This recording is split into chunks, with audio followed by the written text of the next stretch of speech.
You thought isolation would save you, that if you could just disappear from the emotional battlefield, retreat from the chaos of human need, you'd finally find peace. You believed the lie, that solitude equals sanctuary. But your mind has been hijacked by your own cowardice. What you call needing space is actually psychic suicide disguised as self-care. What you call protecting your energy is identity dissolution in real time. You're not resting. You're vanishing. Not dramatically, not with fanfare, just quietly, systematically, like emotional starvation dressed up as wisdom. You started by avoiding the difficult conversations. Then you stopped answering messages that required actual presence. Then you began to feel relief when plans got canceled, when invitations stopped coming, when people stopped trying to reach the person you used to be. And you told yourself this was growth, this was boundaries, this was finally choosing yourself. But Jung knew what you refused to see.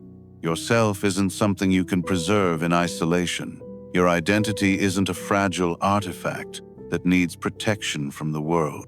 Your identity is the world. It's the friction. It's the mirrors. It's the impossible dance of being seen and seeing others. Without those mirrors, you don't find yourself. You lose your shape.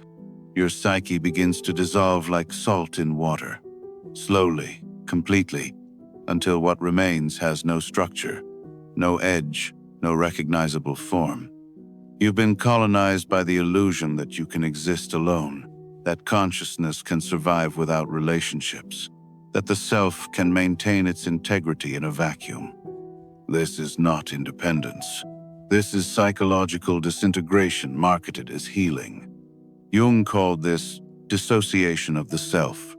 When the psyche, starved of meaningful reflection, begins to fragment, when isolation becomes a slow, acting poison that you mistake for medicine. You thought you were choosing solitude, but solitude chose you, and now it's eating you alive from the inside. Before we continue, if this content resonates with you, please click the subscribe button and subscribe to the channel. Thank you for your support. Jung didn't need a digital world to see it coming. Long before you could mute every voice and vanish into curated silence, he already knew the cost of isolation. He saw that your solitude isn't nourishing the self. It's systematically dismantling it, not through violent collapse, but through psychic autophagy. When you remove yourself from the friction of real connection, your unconscious begins to cannibalize itself. It projects onto shadows. It distorts memories into self-serving narratives. It festers in the absence of external reality checks. What you call clarity is actually compensatory fantasy, your mind's desperate attempt to replace the mirrors you've shattered. You mistake the absence of conflict for peace. But what you're experiencing is the death of differentiation, the slow erasure of your psychological edges until you become indistinguishable from the emptiness you're hiding in. Without others to reflect you, there's no tension to define your form. And without form, your psyche turns inward, devouring what once anchored it to reality. You become smooth, silent, spiritually dehydrated, a self with no texture, no resistance, no recognizable shape. This is what Jung meant when he warned that the ego needs contact like lungs need air. It needs friction. It needs contradiction. It needs the terrible necessity of being challenged by perspectives that aren't your own. Without it, the self doesn't evolve. It dissolves into psychological quicksand. But here's what's truly insidious.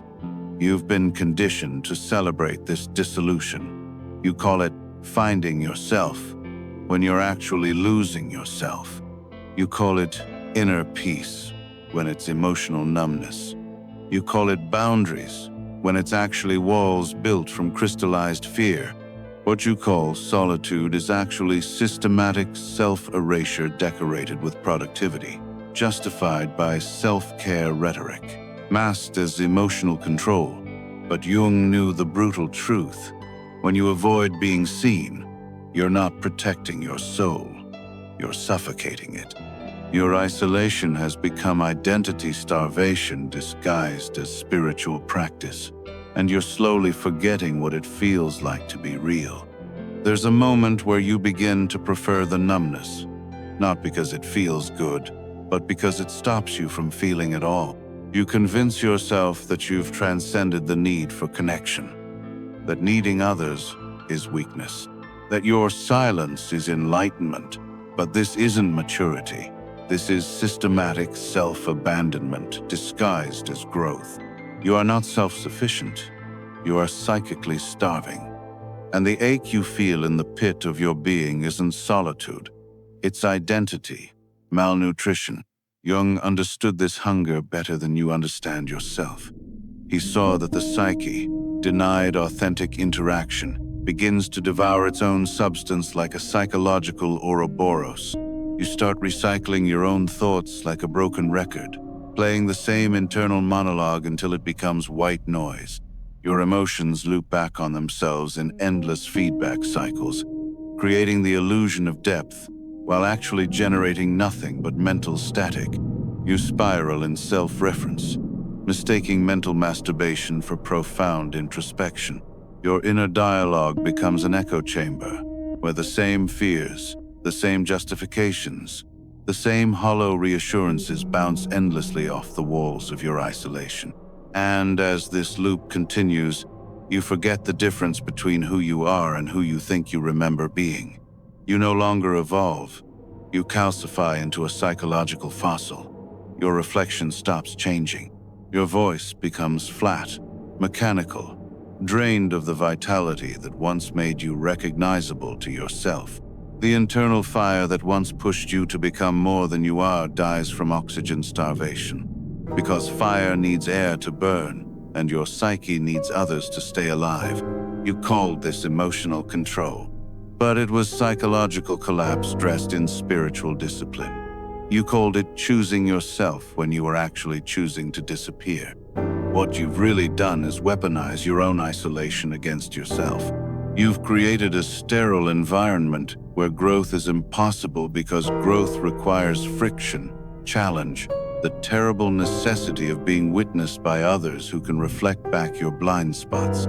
You've built a world that no longer mirrors you, and in doing so, you've erased the only compass that ever pointed to who you truly were. Jung knew that this kind of freedom is actually the most sophisticated form of self-imprisonment. You've become both the prisoner and the warden of your own psychological solitary confinement. It becomes easy to hide your disappearance behind culture. Everyone's busy. Everyone's disconnected. Everyone's performing stability while crumbling quietly inside like psychological termites. So you tell yourself you're not alone, that this slow fading is normal, expected, even evolutionary.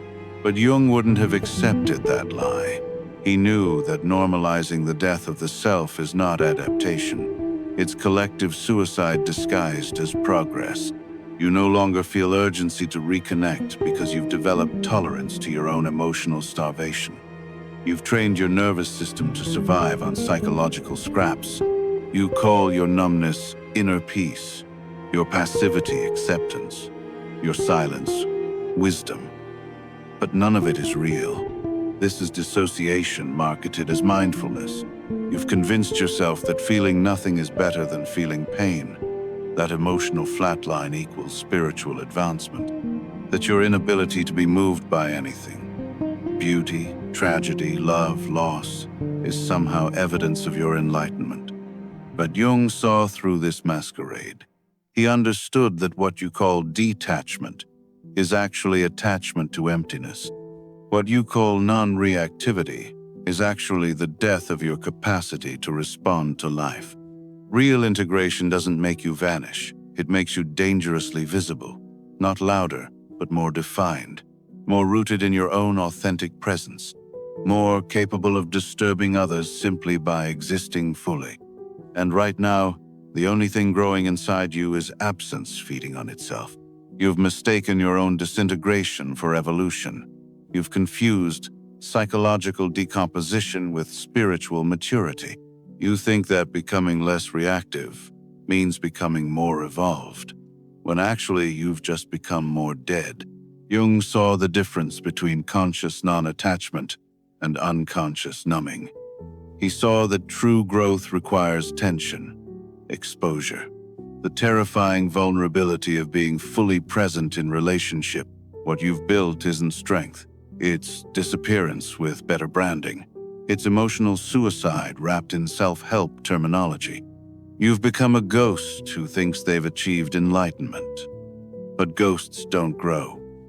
They just haunt the spaces where life used to be. The culture celebrates your disappearance because a population of ghosts is easier to control than a population of fully alive human beings. There's a point where you stop resisting the emptiness and start monetizing it. The disconnection becomes your aesthetic. The quiet becomes your personal brand. The absence becomes your carefully curated language of pseudo-depth. You light the candle with intention. You buy the books about solitude and stack them perfectly. You photograph your silence and post it with captions about finding yourself. You've turned psychological collapse into Instagram-worthy content. But Jung would have seen through that performance immediately. He knew the unconscious is a master manipulator. It doesn't just hide dysfunction. It decorates it with Pinterest, perfect aesthetics. It wraps emotional erosion in beautiful lighting so that you stop noticing you're disintegrating in real time. You think you're cultivating mindful stillness, but you're curating your own decay. Because the pain didn't go away. It just learned how to look photogenic. You've made numbness sacred. You've turned psychological absence into spiritual ritual. You've convinced yourself that your inability to feel is actually elevated consciousness. And the longer you keep polishing the surface of your emptiness, the less you hear the screaming underneath. This isn't healing. This is anesthetic disguised as awakening. You've numbed yourself with carefully selected ambience. You've softened your suffering with minimalist design and the right playlist. But Jung knew that pain doesn't vanish when you aestheticize it. It just digs deeper, buries itself beneath the pretty surfaces. What's buried doesn't disappear. It metastasizes into something more dangerous because it's hidden. Your isolation has become a lifestyle brand. Your disconnection has become content creation. Your psychological death has become a carefully crafted identity. And no amount of stillness, no perfectly curated playlist, no minimalist shelf arranged just so will stop that psychological rot from spreading. You've turned your disappearance into an art form. But art doesn't make you less gone. You're not healing. You're hemorrhaging in high definition. This is not weakness. This is what any intelligent person would do when overwhelmed by the psychological violence of being too visible, too demanded, too exposed. You withdrew not out of cowardice, but as a last desperate attempt to survive in a world that kept harvesting pieces of your soul. And that's what Jung understood better than anyone else. That even our most self-destructive patterns are, at first, brilliant survival mechanisms. Your retreat wasn't a character flaw. It was an emergency response to psychic overwhelm, a defense against the emotional vampirism of a culture that demands your energy without offering anything real in return. You were protecting something sacred when you disappeared, something that was being slowly murdered by the constant demand to perform, to please, to be available for others' emotional consumption. Jung saw this pattern repeatedly in his work. Individuals who had been so overexposed to others' needs that their own identity began to dissolve. The isolation wasn't pathology. It was the psyche's attempt at emergency surgery, cutting away the infected relationships to save what remained of the authentic self. But here's what Jung also knew. The psyche isn't meant to live permanently in a psychological bunker. It can rest there. It can repair there. It can perform emergency triage on itself, but it cannot grow there. Because growth requires contact, friction, the terrible, beautiful mess of being witnessed by others. Your disappearance saved you from immediate dissolution, but now that same isolation that once protected you has become the thing that's slowly killing you. You weren't wrong for hiding. You were preserving something sacred from being devoured by people who mistook your depth for their personal resource. But that sacred part of you, the part that retreated to survive, needs more than silence to flourish. It needs reality. It needs contradiction. It needs the challenging mirror of authentic relationships. And returning doesn't mean surrendering your boundaries or becoming available for others' consumption again. It means risking yourself strategically, selectively, for the sake of becoming whole, not for others. For the part of you that's been waiting in isolation for permission to exist again. Because you were never meant to disappear quietly. You were meant to learn how to be fully present without losing yourself in the process. There's a kind of death that doesn't scream. It whispers politely. It wears your face like a well-fitted mask. It nods appropriately in meetings. It laughs at the right times, with perfect timing.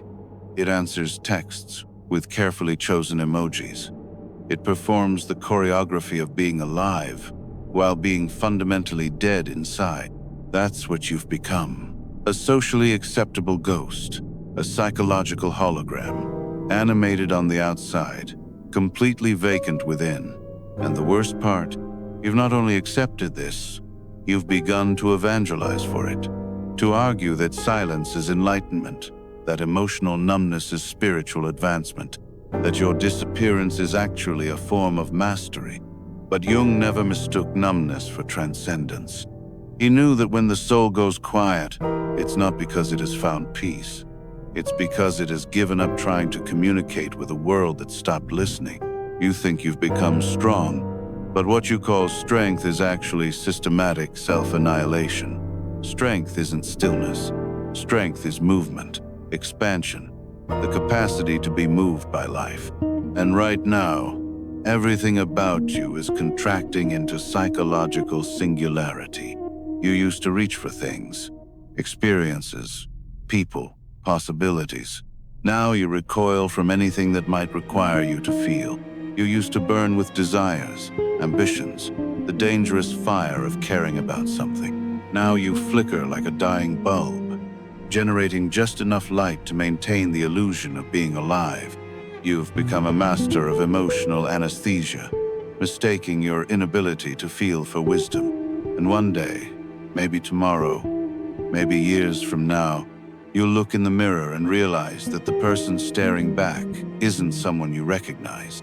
Not because you've changed, but because you've systematically erased every recognizable part of yourself. You've achieved the perfect crime, murdering your own identity so slowly, so quietly, that no one noticed the body disappearing. That is the death Jung feared most, the one that doesn't take your body. It takes your will, your imagination, your capacity to be disturbed by beauty or moved by truth. It leaves you breathing but not alive, functioning but not feeling, surviving but not living. And if you don't face this psychological extinction now, you won't just lose connection to others, you'll lose connection to the only self that was ever worth saving.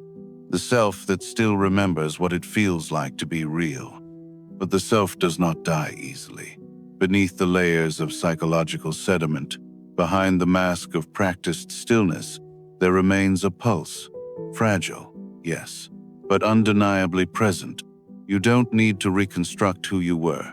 You need to excavate who you still are, not as a concept or memory, but as a living presence. A spark that isolation couldn't completely extinguish. Jung knew that the psyche, even when fragmented beyond recognition, carries within it the blueprint of integration, that what has dissolved can take form again, not through willpower or positive thinking, but through authentic encounter, through relations, through being mirrored once more by someone who can see past your carefully constructed emptiness. The fire you think you've lost hasn't vanished. It's just been buried beneath the ashes of your defense mechanisms, beneath layers of crystallized fear disguised as wisdom. You may have faded, but you are not lost. What feels like death is actually hibernation. What seems like ending is actually the pause before resurrection. The first breath of oxygen that fire needs is exposure. The terrifying risk of being seen without your protective armor. You don't need to announce your return with fanfare. You don't need to throw yourself into the chaos unprepared. Just allow one reflection, one moment of authentic contradiction, one instance of being witnessed without the mask you've worn so long it feels like skin. Because the psyche is not healed by solitude, it's healed by recognition, by the friction of being known, by the dangerous intimacy of being real in front of another human being who can handle your complexity. Jung understood that healing happens in relationship, not in isolation. That the self emerges through the mirror of others' responses to our authenticity. And if you take that risk of returning to the world not as the person you think you should be, but as the person you actually are, not perfectly, not without fear, but with the intention to be present rather than absent, you might remember what it feels like to burn again instead of merely smolder. You might discover that the fire was never gone. It was just waiting for permission to breathe. You are not here to vanish. You are not designed to fold into silence and call it transcendence. The self was never meant to be hidden like a precious artifact in a vault. It was meant to be forged through contact, through rupture, through the dangerous act of emergence. Jung didn't ask you to protect yourself from life. He asked you to step into it fully armed with your own authenticity, even fractured, especially fractured. Because the cracks aren't proof of weakness, they are the invitations for light to enter. They are the topographical maps to your integration. And integration is not about going back to who you were before the isolation. It's about becoming someone who can carry contradiction without breaking, who can hold tension between solitude and connection, who can show up even when every instinct screams to disappear. This is what your isolation was hiding from you. The possibility of a self not just preserved, but actively created. Not a fragile echo of your past identity, but a psychological structure strong enough to exist in reality without dissolving. Loud, defined, and dangerously real. You don't owe the world perfection, but you owe yourself presence. And that presence isn't built in the safety of solitude. It's forged in fire, in dialogue, in the creative disruption of being witnessed. You wanted peace, but peace without reality is just another word for erasure. And now you know what the cost of that artificial peace really was. The slow suicide of everything that made you recognizable to yourself. So step back into the world, not into who you were, but into who you're actively becoming. Step into the discomfort of being seen, into the terrifying intimacy of genuine conversation, into the world that's been waiting for your return. Because every time you choose presence over absence, you rebuild what isolation tried to systematically erase. And what you're building now is no longer a mask. It's a self that burns with authentic fire, a self that refuses to disappear, a self that knows how to stay present even when staying hurts, a self that can finally exist without apology. If this resonates with something inside you, subscribe to the channel. This journey is just beginning.